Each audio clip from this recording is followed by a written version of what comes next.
যদি তোমার দুটো সংখ্যার গসাগু চাইতো তাহলে তুমি 15তে অ্যান্সার করে দিয়ে চলে আসতে পারতে, তার কারণ শেষ ভাজক 15 বলে দিয়েছি। কিন্তু চেয়েছে তোমার সংখ্যার লসাগু, কিভাবে করবে? তুমি ধরে নাও সংখ্যা দুটি এক্স আর ওয়াই। এখন আমি ভাগ পদ্ধতিতে গসাগু বার করবো। তাহলে প্রথম ভাগফল 1 এক্স এ এক্স, সামথিং বিয়োগ করলে এ হবে ধরে নিলাম। তারপর নিয়ম অনুযায়ী এখানে এক্স বসবে। তারপরের ভাগফল 5 বলে দিয়েছে, তার মানে আবার আমি এখানটায় 5 বসে নিতে পারবো ভাগের নিয়ম অনুযায়ী। আবার সামথিং বিয়োগ করলে কিছু একটা হবে, এটা এ ভাগফল 2 আর শেষ ভাজক 15, তার কারণ 2 এর পর আর কিছু দেয়নি। তাহলে 15 দুগুণে 30, শেষ ভাজক যেহেতু বলে দিচ্ছে তার মানে এখানেই ভাগ শেষ হয়ে যাবে। তাহলে এর মান কত হলে 30 বিয়োগ করলে শূন্য হবে? 30ই হতে হবে। তাহলে এ সমান তোমার হয়ে গেল 30। তাহলে এখানটায় হয়ে গেল আমার 150। তাহলে এক্স এর মান কত হলে 150 বিয়োগ করলে 15 হবে? 165। তার মানে এক্স হয়ে গেল তোমার 165।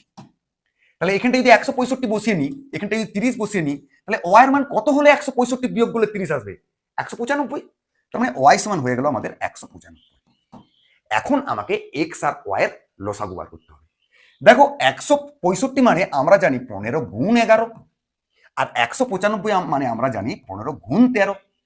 তাহলে এখন এই 15 গুণ 11, 15 গুণ 13 লসাগু চাই। তার মানে আলটিমেট 15 গুণ 11 গুণ 13, এটা বার করলেই তোমার অ্যান্সার হয়ে যাবে। আর এটা গুণ করে দেখো 2145 হবে তোমার অ্যান্সার। অর্থাৎ option A is the right answer.